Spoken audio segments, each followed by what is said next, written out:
Can this transaction continue to handle 6 licensed professionals, all compensated as experts?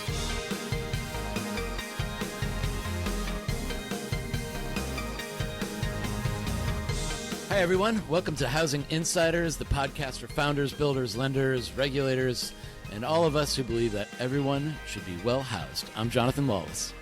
I'm Jeremy Potter. On Housing Insiders, we're here to pull back the curtain on everything that's going on in the housing space. So you'll hear what is everyone talking about, what are they really saying behind the scenes, and what are the actionable ideas we can take away from that. Today, we have a really exciting episode, a little bit of a different type of episode, because today we do not have a guest except for ourselves, but we are tackling an issue that is on everyone's mind, which is what is the likely outcome of the NAR settlement?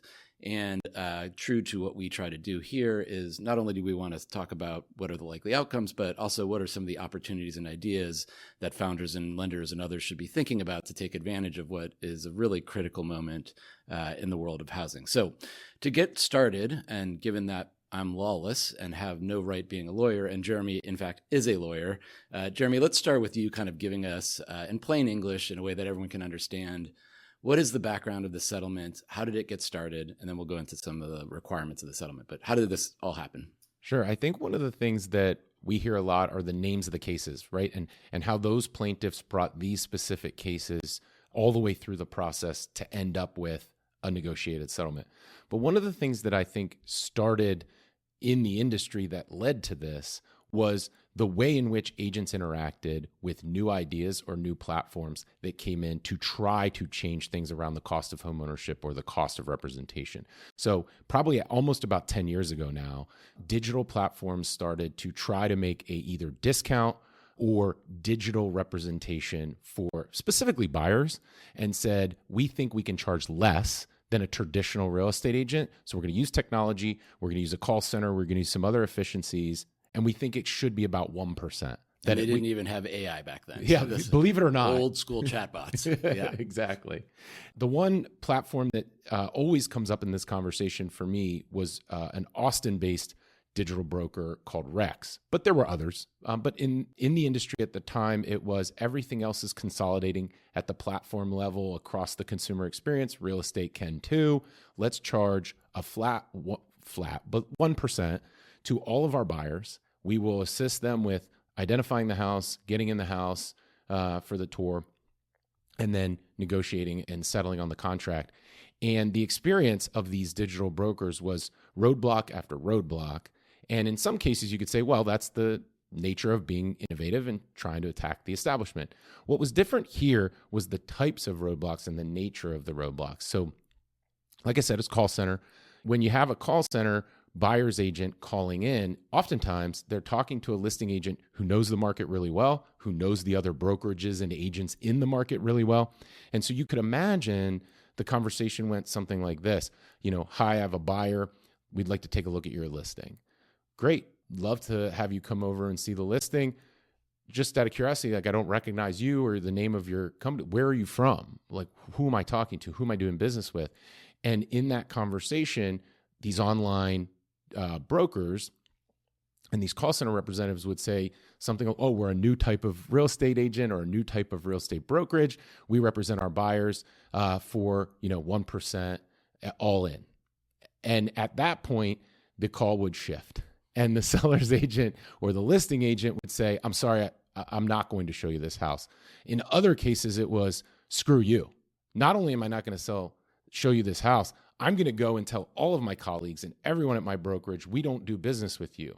So that might seem, without deeper explanation, to be an extreme overreaction. But what was happening was those agents understood that a discount buyer's agent meant less commission for everyone.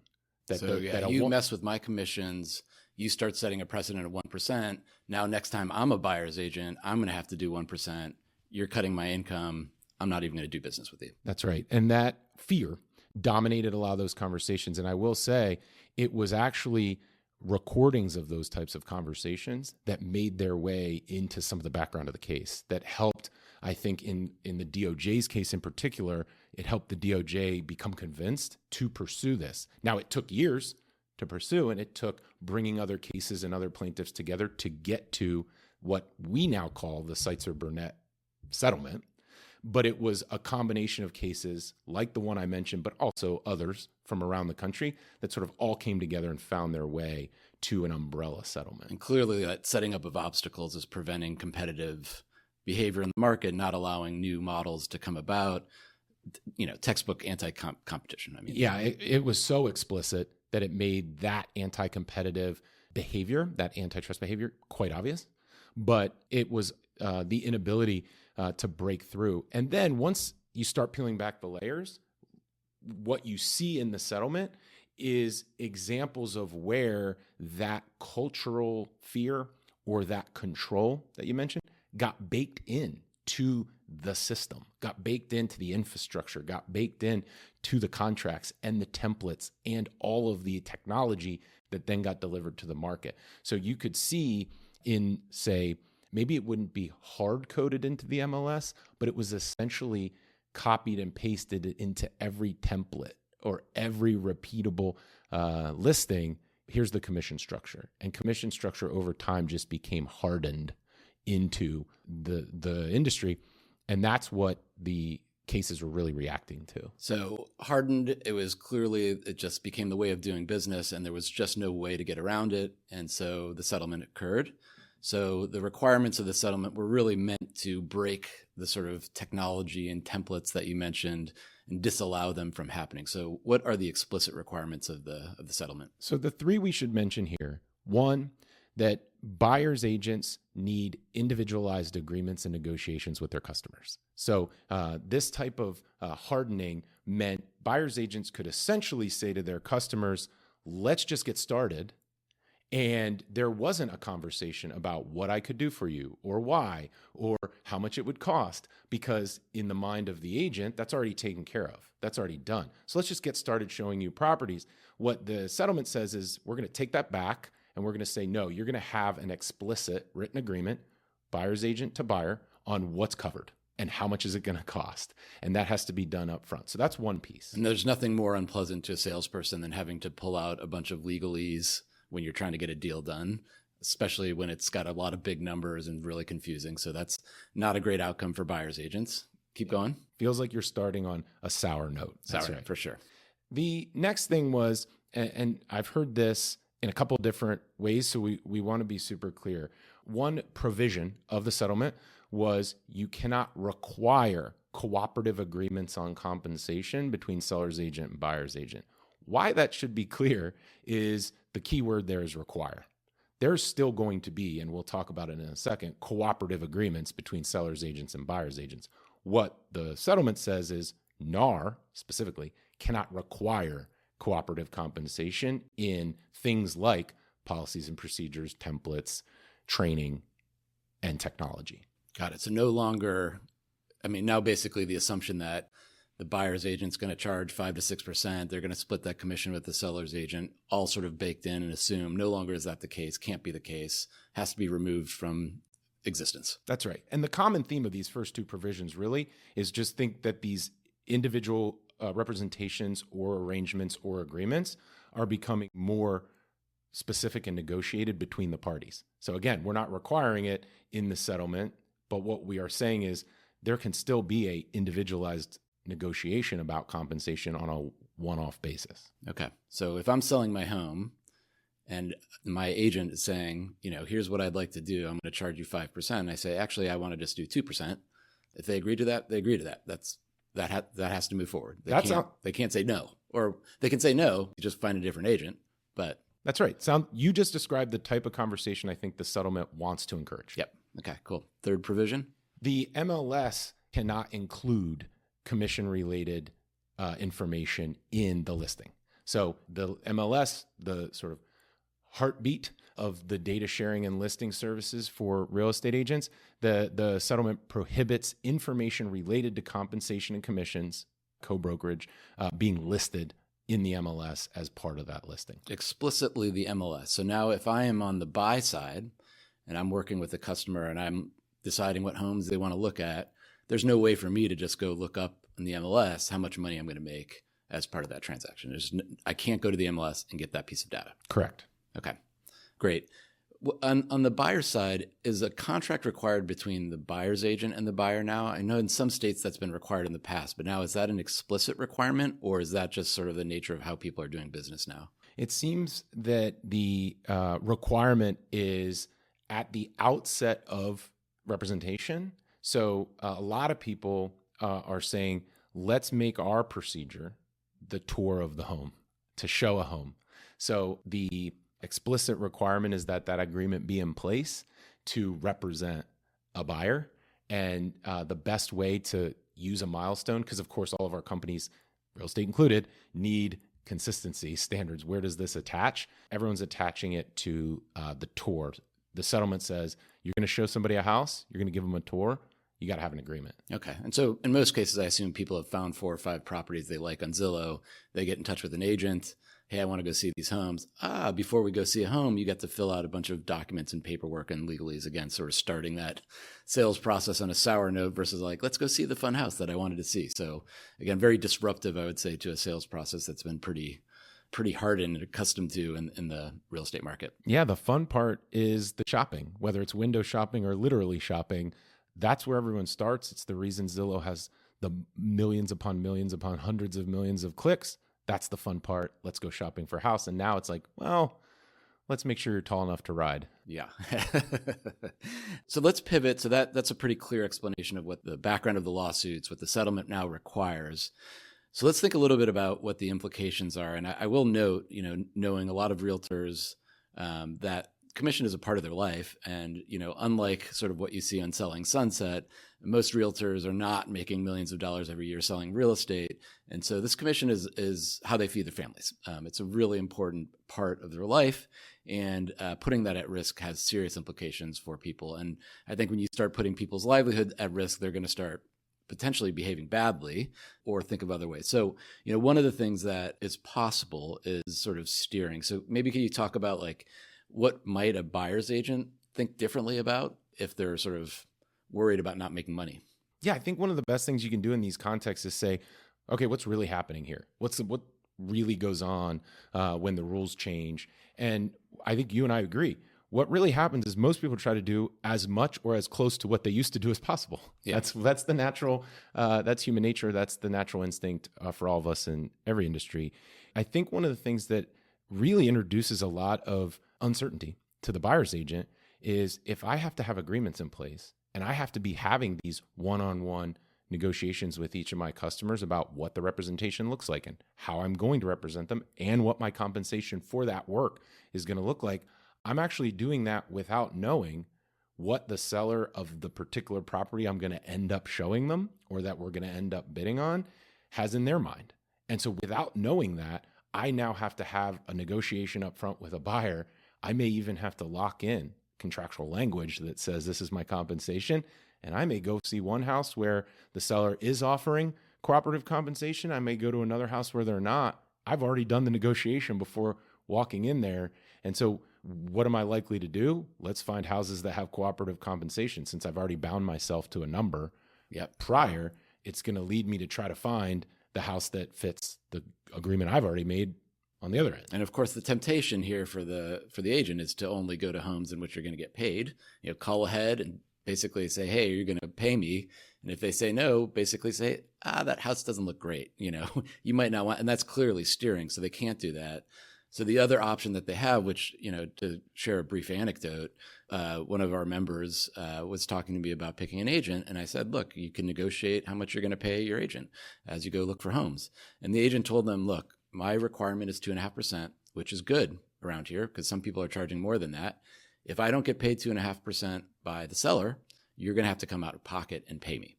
And that, okay, maybe the agent's not going to steer you, but now you as a buyer might suddenly be in a position to say, like, this means I can't look at certain homes because I don't have the additional money to come out of pocket. Yeah, I think that what you mentioned earlier about you have to start off this fun process with a tricky conversation. What you're saying now is now we're going to do this really tough shopping, competitive shopping. We got to find homes. And now we got to have a second tough conversation because we may be renegotiating compensation, or you may be having, you, the buyer, that member, maybe is almost like not threatened, but maybe threatened. You have to pay now. You have to pay 2.5% now. Figure out how you're going to do that. That is an even trickier, difficult, really hard conversation. So you're starting off with one, but if you end up in the other, so you're going to try to avoid that. That's a pain you don't want to introduce. So you'll do everything you can to find the house that doesn't introduce that pain. And wealthy buyers, okay, I come out with pocket another 1%. That's the cost of doing business. Unfortunately, for the affordable consumer, and we've heard Gary Acosta at NAR and others sort of saying that this could be a very dangerous implication for the industry, which is going to harm the affordable segment much more than it's going to harm everybody else, which is not, I don't think, what anybody really wanted to be the outcome. One other implication too. So you said explicitly that selling agents cannot post on the MLS, but they could post elsewhere. It's kind of an open question. Is it illegal, or is it just like you're going to get stopped if you say on your brokerage website, we always pay buyers agents 2.5%? Like what are the potential workarounds there that we might see? That's a good question, because we've definitely heard in different sources that, from whether it's like the plaintiff's attorney, who you can always count on to be out there boldly after a win, or the DOJ even saying, we're going to keep an eye on this industry. We're going to keep an eye on how this settlement plays out. We want to see what both the intended and unintended consequences are. So for starters, yes, you cannot post in the MLS, but there isn't a lot of guidance that says I can't, have a business model one way or the other. Like, for instance, we've already seen brokers come out and say, I've decided that my differentiator in this new market is going to be I don't pay buyer's agent commission across the board, and saying that explicitly on their banner or on their branding. So we can assume somebody's going to come out the other way and say, we are, and it may not be explicit. I like to think of it as, oh, we're a full service real estate firm, or they'll come up with some terminology that says we pay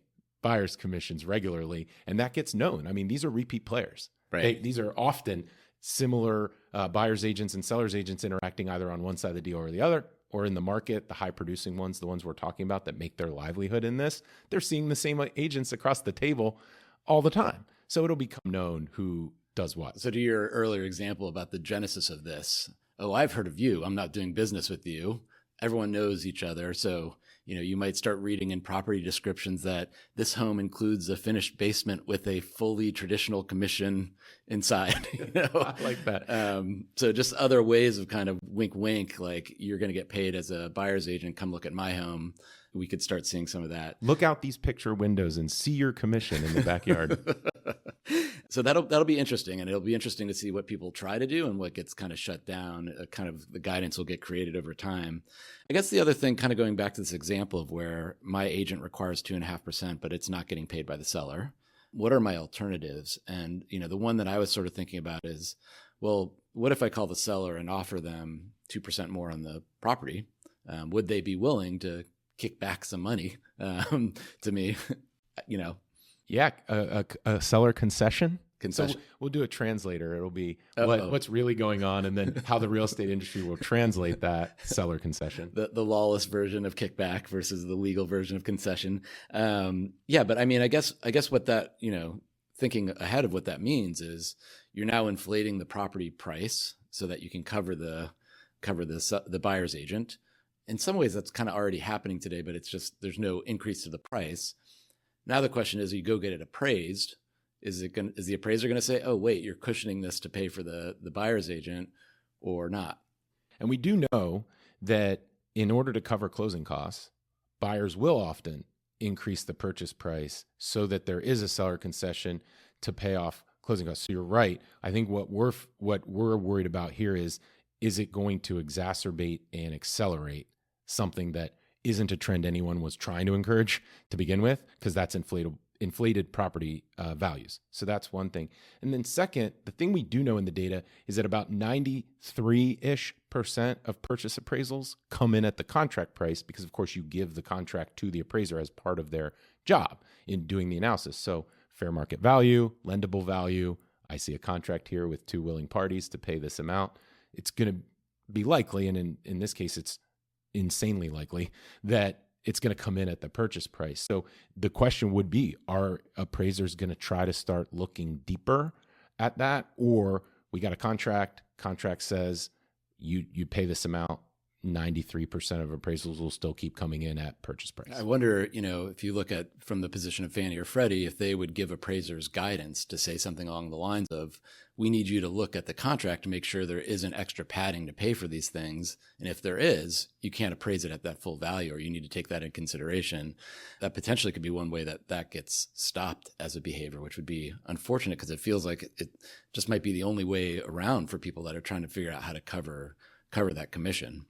Yeah, I mean, Fannie and Freddie do have guidelines around seller concessions, seller contributions, other third-party contributions to the deal. So it makes sense that this will be a scrutinized area. For now, Fannie and Freddie have tried their best to be as closely aligned to today's world as possible. The guidelines say that. They've put out guidance. Both have put out guidance. The MBA said that guidance can be relied on. So everybody's agreeing. Let's make this as seamless as possible for the consumer to have the same experience they've always had under the Fannie Freddie guidelines for this type of thing.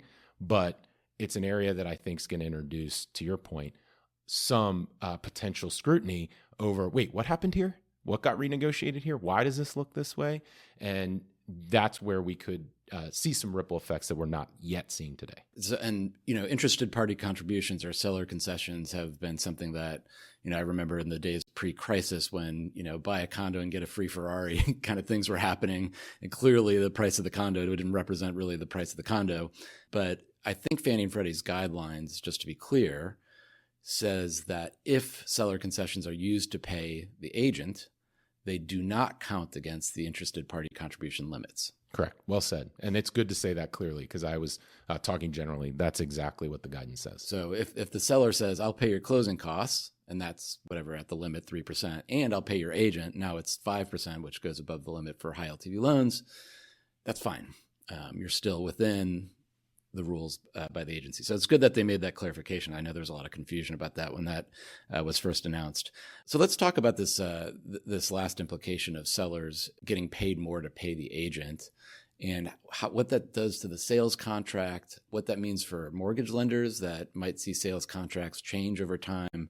I know you've spent a lot of time thinking about like the complexities of this issue. Do you want to talk a little bit about what could happen here? Yeah, one of the biggest things, if you're a mortgage professional listening to this and you're wondering, how do I help my referral sources? How do I be a good partner and give good advice?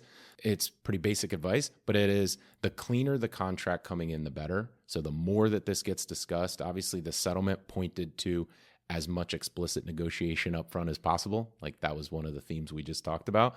Same thing here.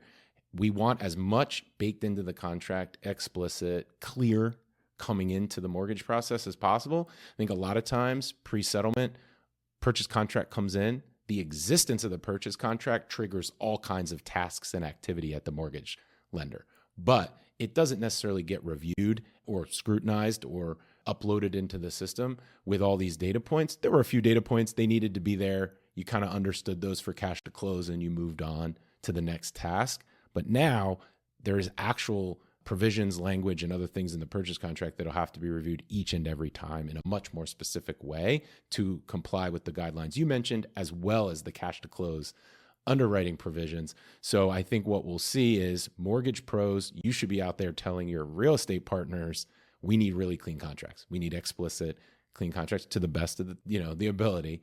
And then on the operational side, how do we review those contracts in a clean, standardized way, in a better way? Because it's going to be time consuming at first. And not every operations team has a ton of experience there because, again, it wasn't really being done in this way. So I think that's one of the things that is going to be big. And then, of course, if it gets renegotiated, to your point, contract comes in, then maybe there's an inspection issue, there's some other renegotiation issue. Maybe the agents are still working out some of the details, but you want to get the mortgage process moving. Now you're talking about addendums coming in, you're talking about contracts changing. That's always a nightmare for the mortgage industry. And that's one of the reasons the mortgage industry has struggled to deliver on time historically. When things change, especially past underwriting or during underwriting, it's always a headache. Got to start over, reappraise, do all these types of things. One thing I was sort of thinking about as you mentioned that, like how many times are buyers going to say, oh, okay, I have to pay my agent. Oh, fine. Let's get under contract. And then they start seeing the what they actually have to pay. I'm like, what the fuck is this? Yeah. I gotta let's go back and renegotiate this. And that kind of kicks off this sort of like confusing change process. So, okay. So it sounds like there's a lot of, I think you and I have said before that our belief is that this is largely going to stay the same. I do think some of these things are going to be tried, like to your point, like we don't pay the buyer's agent, and let's see how long that brokerage lasts. Probably the customs will kind of kick in. Maybe people will experiment with putting commissions in different places and get their hand slapped. But ultimately, just kind of go back to like, we sort of expect this is going to happen. If it's not going to happen, you better be really clear as to why it's not going to happen. And I don't know, largely ends up back where we are. Again, back to my initial point, this is people's jobs, livelihood. If they're not getting paid, it just ruins an industry. Millions of workers suddenly face different incomes. The most likely outcome is that it just fights to stay the same. Yeah. One of the things you just made me think of, Jon, is like when you hear negotiations happening, like say VCs or other types of industries where there's a lot of transactions happening, you end up hearing legal counsel or participants in the industry say what? They say, oh, this is market. This is market rate. This is market terms. This is standard terms. And then you eventually start to see templates like the Y Combinator safe agreement for startups comes to mind for me. Well, what the MLSs and the local NAR chapters in each of the regions, one of the things they offer were templated contracts, templated agreements. Oh, I just download that. I fill out a couple of fields and I've got a real estate contract. What the settlement did in part was sort of change that a bit, make these slightly more customized, more negotiated per party. But to your point, the market's going to come back to market terms, market customs, market practice, just like every industry. And that's where we expect to end up here. Okay. So we've gone over what the actual settlement is, maybe some implications, the momentum and the likelihood it stays the same. If this were a transaction that happened once every month for people, was frequent, people knew what was happening, like maybe they would get a different mind of what to do. But given that it happens once, twice for most people in their lifetime, they're just not going to really know even what questions to ask. And the realtor tells them one thing, they're going to do it because that's what everyone else does. And so the question then becomes, given this moment of sort of disruption internally in the industry and a sort of what we've called the housing industrial complex, this one part of the industry is really sort of being shaken a bit. What are the potential implications for startups, for others who are thinking of cracking into this industry or making, being able to profit or build a product in this sort of time of uncertainty? So we'll take a break hear from our sponsor for a second, and then we'll come back and talk about some of the ideas that we think might be plausible in this sort of moment of uncertainty. This episode is brought to you by Built Rewards. Built is a rewards program, just like an airline program that is centered around your home and neighborhood. But instead of earning miles for flying, Built rewards you for paying rent, no matter how you pay. As a member, you can earn points at over 20,000 local restaurants, local merchants, and those points are now the most valuable rewards currency. You can use it to book travel, on Amazon, or even towards a down payment. Imagine a world where every housing payment, whether it's rent, condo fees, mortgage payments, allows you to earn rewards, access a huge number of other benefits. Imagine a housing provider being able to use points as an incentive for good behavior, like paying on time. Built is revolutionizing housing. If you want to learn more, email Jon at lawless@builtrewards.com. Okay, let's get to what we think some of the solutions might be that can take advantage of sort of what is happening right now in the market. I think a really simple one, Jeremy, you talked a lot about the mortgage industry and what they might struggle with sales contracts. I don't know of any technology, at least that I can think of, that helps lenders deal with sales contracts. Does that exist? Is that something that should exist? I mean, I definitely think we're trying to review documents. Let's use that big picture. Documents, review them more consistently with technology, right? So the OCR industry suddenly became AI industry. And I think you'll see all documents, but especially purchase contracts, being run through reviews as they come into a portal, as they come into the mortgage company, as they're uploaded. So that's probably likely one of the first areas for the mortgage industry where we would see, let's deploy something that scans all these documents coming in. Yeah, and uses AI to sort of dig into like what is actually happening with the commission and flagging issues, like something like that could work really well. maybe that fits into an existing technology, maybe it's a new technology. So that's a fairly simple idea that somebody could go execute tomorrow, given how advanced AI is, easy it is to build, some of these prompts for document review. So let's talk about some alternative models. And interestingly enough, the first alternative model that's gained some attention recently is a company called Landian. Do you want to talk about what Landian is proposing? Well, sure. I mean, I think the unique part here is that we mentioned some of the plaintiffs who created the NAR settlement. Seitzer and Burnett are the two cases that we always talk about. Well, Seitzer is now plaintiff turned entrepreneur. That's awesome. Yeah. So the buyer, one of the real estate buyers, consumers, mentioned as a plaintiff who became the named plaintiff in one of the cases, has now raised money and launched Landian. Amazing. And what's their kind of price? What's the structure for buyers who are hiring an agent through Landian? What's the deal? Real estate agents. Broker, the Landian is a broker that has real estate agents, and you can, as a buyer, pick your package. It's almost like a pick your pay plan. I'm going to just go through kind of the layers and then what we think it is. So tours, $49, an agent written offer, $199, an AI written offer, $99. Nice. So there you go, John. There's your $100 discount for using AI versus Brilliant. An agent. And then the exclusive package, that gold package at $1,800 for flat commission at $1,800, 5 tours, 2 offers. And, I think the takeaway here, aside from the AI implications, is this makes a lot of sense. In the sense, consumers understand the silver package, the gold package, the platinum. Everybody knows there's a black card out there. I've not seen one, but there's layers and levels to every subscription, every consumer product. Why wouldn't there be packages in real estate as well? So from that perspective, I think it makes sense to consumers. What do you think? Yeah, I mean, $1,800 is the most to be made, or the sort of gold package as you described it. I think you said $1,800. I mean, that's roughly 2.5% of $70,000. So that's, given that median home prices are $400,000, that is a drastic discount to the usual 2.5%.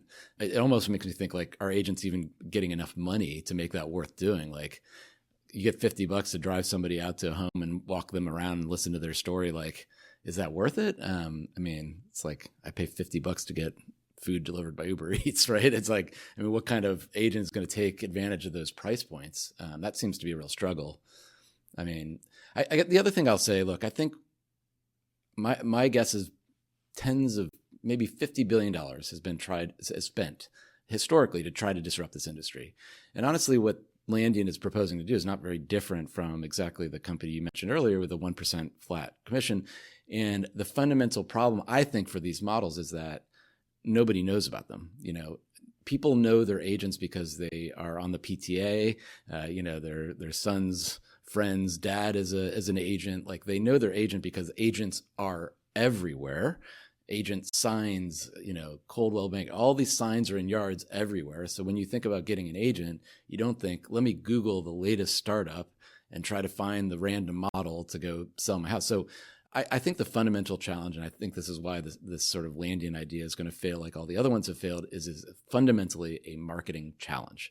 And so the cost of acquiring a customer who's going to hear about your $1,800 gold package is going to be $1,800. You're not going to make any money, and when you don't make any money, you're not going to be in business. So, I mean, do you kind of agree that, like, fundamentally to disrupt this market, you have to find a way to outmarket 1 million agents and tens of thousands of yard signs out there advertising the status quo agent market? I like the way you said it because it focuses on 2 things. One, it's easier to do the community-based model because it's easily accessible everywhere. So it's right there, and there's tons of agents, so I can easily access it. And then 2, there's actually a real psychological piece to it too, which is I know them, or someone in my family knows them. And a lot of times I think tech can gloss over that and be like, oh, it's tech, we can disrupt that. But it's pretty compelling when it's somebody in your family or somebody close to you in the community. So it's easily accessible and it's a strong bond. It makes it very resilient. I mean, it's incredible, the power of that. I'll tell an anecdote of a startup that was trying to disrupt the seller side. And what they were offering is to sell for a flat price. and an investor in that company ended up using an agent instead of that company. And when asked why, the answer was, well, it's my wife's sister's sorority sister, or something along these lines, right? It's that close relationship that I'm going to pay them a lot more money, despite the fact that I'm an investor in a company that would save me a ton of cash. Really amazing. But that power of that personal local relationship is hard to overcome. Go ahead, Jeremy. So can you imagine what would be able to overcome that? Can you give us a sense, if you were to frame it up, what is the model that you think it would take to really challenge that? Yeah, in a marketing challenge like this, where you need you need to be a recognized name brand that offers a special discount. Like I think about a company like a Geico or a Rocket, who have spent $1 billion a year in marketing to become can you imagine like a commercial where it says for 15 minutes, you can save 2% on your realtor commissions, right? Everybody starts knowing that this is the place to go, and you somehow outcompete everybody by just outspending them on a marketing budget. So you need an animal or a quarterback to tell the country that they could save 2%, and then we've got something. Yeah, like a talking donkey or talking fish. Yeah, I like a pheasant, but yes, you got to have something that people can relate to or laugh at to get that message across. Probably more challenging than picking the animals, coming up with $1 billion to spend. But honestly, that's disheartening for a startup that's struggling to raise a few $1 million to disrupt this market. But if you could pull together enough of a budget to put together a national campaign and really disrupt the perception of that market, I think you have something. And Rocket's a clear example of like a name brand in mortgage, and that just was never the case before. And by doing that strong push in marketing, they really were able to captivate an entire market.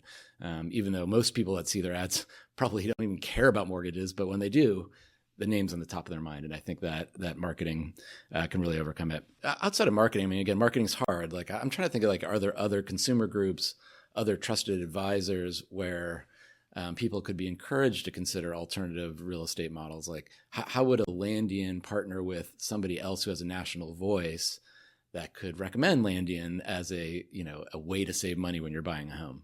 Yeah. So, I mean, I think one of the things here, we're kind of talking about cost of acquisition of the customer is actually like when you have to intervene. How far are they in the process? And the big brand marketing is we're just out there so that when they think of it, you just said it, or when they're going to transact, they think of us. That's right. What I meant.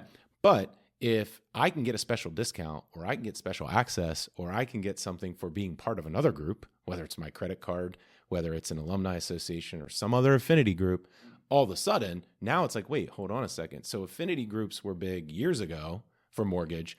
Curious if they'll come back around with these more digital platforms or these more discount platforms, because it gets added to some sort of basket of offers that is all part of the things I get for being in this other group. That's a very intriguing idea. I mean, so in other words, like on my Built MasterCard, one of my benefits is, a $5,000 to buy a home with a special agent. That way I know it, I've got that benefit. I see it. When I think about doing that, I actually, now I know where to go. And so that's, we see a lot of these startups who try to leverage, real estate agents or lenders or HR departments as a way of distributing their idea, their concept, their service through those pipelines. And maybe if you find a pipeline like that, that's interesting.